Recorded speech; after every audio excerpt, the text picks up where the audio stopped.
कल्पना कीजिए, 21 जून की सुबह है। आप एग्जाम सेंटर के बाहर खड़े हैं, अपने नीट के एग्जाम का एडमिट कार्ड लिए हुए।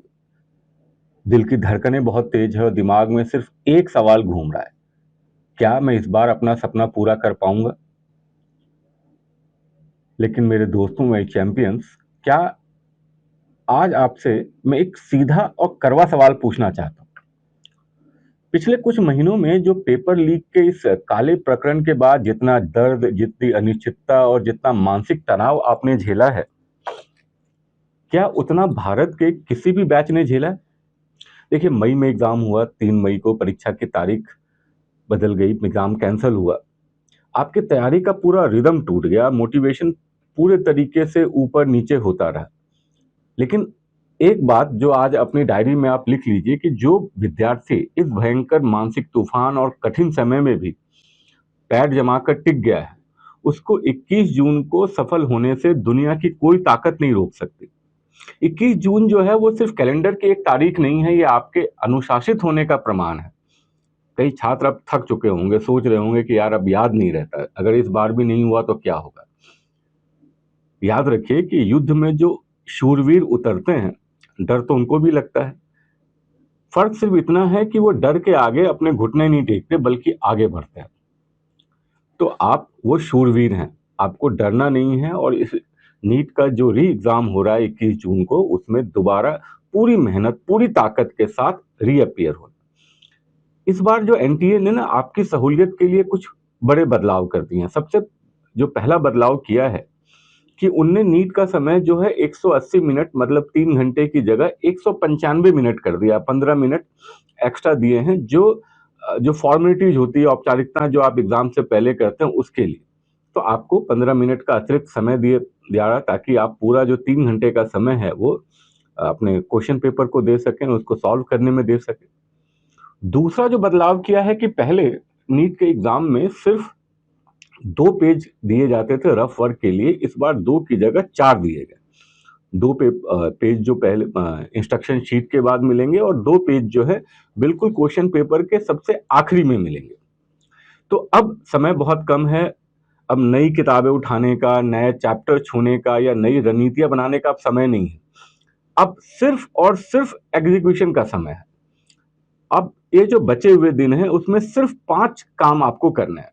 सबसे पहले एनसीईआरटी का अच्छे से रिवीजन करना है। दूसरा, जो फॉर्मूला शीट है उसको रिवाइज करना है। तीसरा, प्रीवियस ईयर के जो क्वेश्चन पेपर्स हैं उस पे फोकस करिए, उसको सॉल्व करने की कोशिश करिए। चौथा, मॉक टेस्ट, जो भी आप जिस कोचिंग में या जिस स्कूल में या जो भी आपने ऑनलाइन मॉक टेस्ट दे रहे होंगे या ऑफलाइन मॉक टेस्ट दे रहे होंगे, उसका अच्छे से एनालिसिस करिए कि कौन कौन सा आपका जो वीक पोर्शन है, जहां पे आपको और अभी मेहनत करने की आवश्यकता है। और पांचवा और सबसे जो इंपॉर्टेंट पॉइंट है कि रात में कम से कम 7 से 8 घंटे की अच्छी नींद लीजिए। जब आप अच्छी नींद लेते हैं तो आपके दिमाग में, है ना, एक ऐसा वो क्रिएट होता है कि आप जो भी पढ़ते हैं वो ठीक से दिमाग में सेट होता जाता है ना। तो नींद बहुत जरूरी है, और इसके यहीं पे सारे बच्चे जो है मात खाते हैं, है ना। अगर आपकी नींद प्रॉपर नहीं होगी तो आप कितना भी पढ़ लो, वो चीजें आपको याद नहीं रहती। तो सफलता इस बात से तय नहीं होगी कि आपको कितना ज्ञान है, बल्कि इस बात से तय होगी कि एग्जाम हॉल के उस 195 मिनट में आपका सेल्फ कंट्रोल कैसा था, आपकी मेमोरी कैसे बाहर निकल के आई, कैसे आपने उसको सॉल्व किया। बहुत सारे बच्चे जो हैं उसके दिमाग में अभी एग्जाम दिया नहीं, लेकिन इससे पहले एक सवाल गूंजता है कि 720 मार्क्स का नीट का पेपर है, अगर मेरे नंबर कम आए तो क्या होगा, है ना। मुझको अपने मनपसंद कोर्स के लिए कितने नंबर लाने पड़ेंगे। देखिए, इस बार तो कंपटीशन को देखते हुए मैं एक सेफ जो है एक रेंज बताने की कोशिश करूंगा। जरूरी नहीं है कि वो रेंज जो है 100% इस साल एप्लीकेबल हो।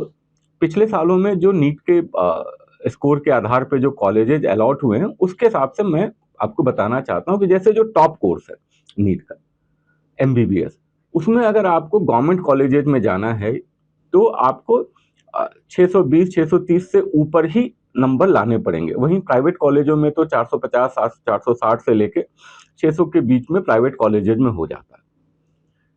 जो डेंटल है, इस नीट से डेंटल में भी होता है, उसमें आपको गवर्नमेंट कॉलेजेस में अगर जाना है तो आपको 530 540 से ऊपर का स्कोर लेना होगा। वहीं प्राइवेट कॉलेज में तो ये 3 साढ़े 300 के आसपास के रेंज में भी प्राइवेट कॉलेजेस में डेंटल मिल जाता है। आयुर्वेद में जाना है, अगर टॉप के गवर्नमेंट कॉलेजेस में जाना है तो आपको डेफिनेटली जो है 500 510 520 के ऊपर ही आपको लाना होगा, तभी आप गवर्नमेंट कॉलेजेस में जा सकते हैं। देखिए प्राइवेट कॉलेजेस में तो इस साल जैसे सीट ही नहीं भरी, तो प्राइवेट कॉलेज में आप 180 200 160 ऐसे नंबर भी लेकर के आते हैं, तो आप आयुर्वेद की तरफ जा सकते हैं। और ऐसे ही बीएचएमएस होम्योपैथी या यूनानी जो मेडिकल है, उसमें अगर गवर्नमेंट कॉलेज की तरफ जाना है तो आपका नंबर जो है 430 440 से ऊपर आना चाहिए। और प्राइवेट कॉलेज में तो बता ही दिया है कि आप 130 140, क्योंकि बहुत सारे प्राइवेट कॉलेजों में क्या है, होम्योपैथ की या यूनानी की सीट खाली रह जाती हैं, तो इसलिए उसमें कम मार्क्स में भी वहां होने की संभावना है। देखिए ये जो कट ऑफ मैंने बताया एक जनरल है, मतलब ये अब अगर आपकी कोई कैटेगरी लगती है, आप एससी एसटी में हैं, तो आप में ये जो भी रेंज बताया उसमें 40 से 80 नंबर तक का छूट मिल सकता है ना। तो ये जो अभी देख रहा था मैं वीडियोज में सोशल मीडिया पे, बहुत सारी कोचिंग वाले ने अपने बच्चों का कुछ वो अपलोड किया, अरे मेरे तो 650 से ऊपर आ रहे हैं, मेरे तो 700 से ऊपर आ रहे हैं। देखिए एग्जाम हॉल में जो आपका मुकाबला है ना, वो किसी रील से या सोशल मीडिया के पोस्ट से नहीं होने वाला है, बल्कि आपके खुद के प्रदर्शन से होने वाला है। तो आप अपने आप पे भरोसा रखिए और अपनी तैयारी पे फोकस करिए। ये रील देख के टेंशन लेने की जरूरत नहीं है ना। ऐसा नहीं है कि नीट नहीं हुआ तो पूरी जिंदगी खत्म होगी। देखिए बहुत सारे बच्चे जो हैं रात में ठीक से सो नहीं पाते कि खुदा ना खास्ता मेरा सिलेक्शन एमबीबीएस में नहीं हुआ तो क्या होगा मेरे सपनों का, मेरी मेहनत का, क्या मुंह दिखाऊंगा अपने मम्मी पापा को। ऐसा बिल्कुल नहीं सोचिए। देखिए हर साल नीट में 22 लाख से ज्यादा बच्चे अपीयर होते हैं और सीट्स कितनी है?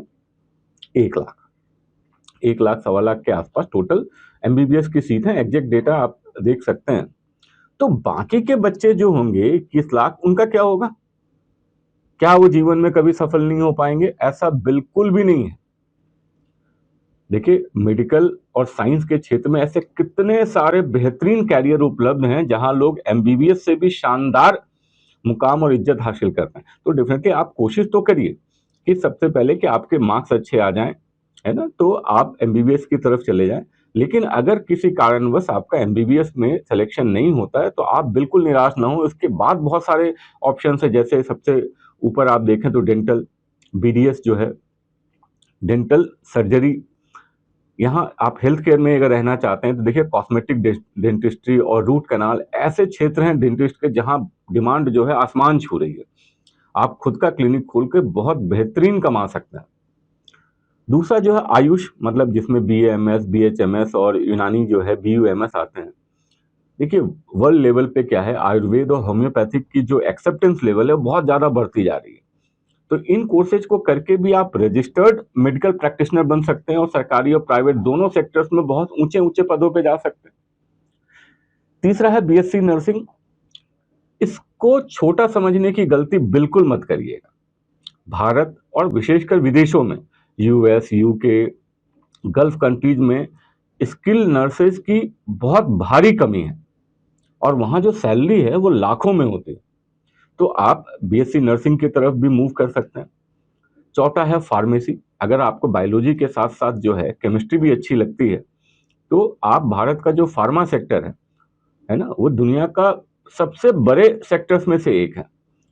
तो वहां पे आप ड्रग रिसर्च, क्वालिटी कंट्रोल और फार्मास्यूटिकल कंपनियों में कोर लीडर बन सकते हैं। इसके अलावा है बायोटेक्नोलॉजी या बायोमेडिकल इंजीनियरिंग।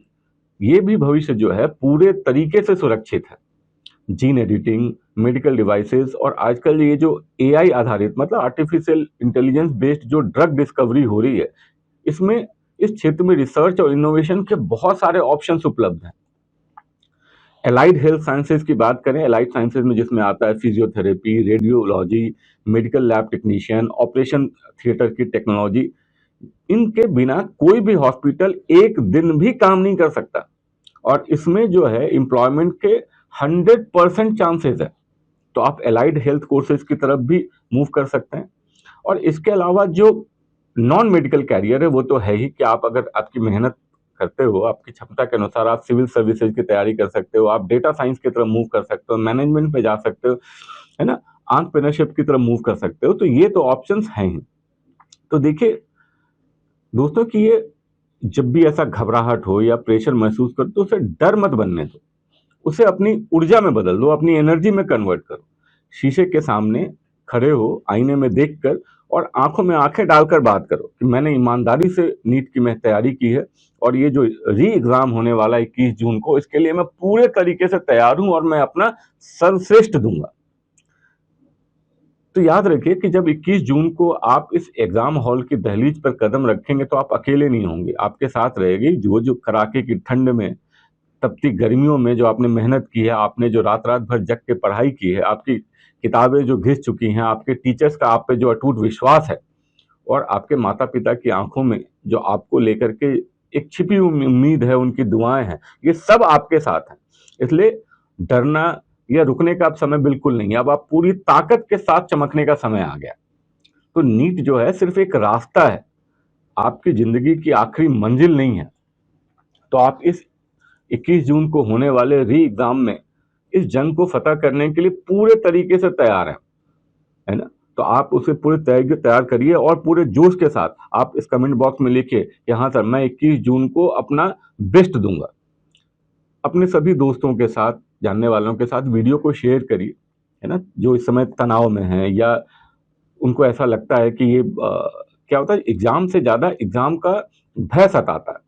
बहुत से बच्चे हैं जो बहुत अच्छा परफॉर्म कर सकते हैं, बहुत अच्छा करता है, लेकिन वो जो मन में कहीं से भी एक होता है कि क्या होगा। देखिए क्या होगा वो तो बात की बात है, आप अभी सिर्फ अपना सर्वश्रेष्ठ देने का सब करने की कोशिश करिए, है ना। तो जैसा मैंने बताया कि नए चैप्टर्स को बिल्कुल भी हाथ मत लगाइए, जितना पढ़ा है उसको अच्छे से रिवाइज करिए, है ना। और नींद लेना बहुत जरूरी है, जो मैं बार बार कह रहा हूं कि जैसे आप नींद लेते हैं तो जो भी दिन भर आपने पढ़ा है वो धीरे धीरे आपके दिमाग में सेट होता है, जरूरत पड़ने पर वो चीजें याद आती। तो दोस्तों मैं तो टीचर हूं और मैंने बहुत सारे कॉम्पिटिटिव एग्जाम की तैयारी की है। मैं तो इंजीनियरिंग बैकग्राउंड से हूं, लेकिन मैंने बहुत सारे स्टूडेंट को ऐसा देखा है, चाहे वो इंजीनियरिंग के हों, मेडिकल के हों या क्लैट का तैयारी कर रहे हो। ऐसे कंपटीशन निकालने का एक ही मूल मंत्र है कि आप सबसे पहले अपने आप पे भरोसा रखें। जो भी आपने मेहनत की है वो 3 घंटे में या जो भी एग्जाम का टाइम रहता है उसमें आपको वो सर्वश्रेष्ठ निकालना है। वहां पे आपका दिमाग बहुत तेजी से काम करता है। आपने सब पढ़ा था लेकिन मौके पर अगर याद नहीं आया तो सब बेकार हो, है ना। तो ये पूरा जो आपने साल भर मेहनत की है उसको अगले 195 मिनट में, आने वाले दिनों में आपको उसको रिप्रेजेंट करना है। तो चलिए, इस यात्रा में मैं आपके साथ हमेशा ही खड़ा हूं। मिलते हैं अगले वीडियो में। तो all the best, all NEET aspirants, all champions, विजय भवा। इस वीडियो को ध्यान से देखने के लिए बहुत बहुत धन्यवाद।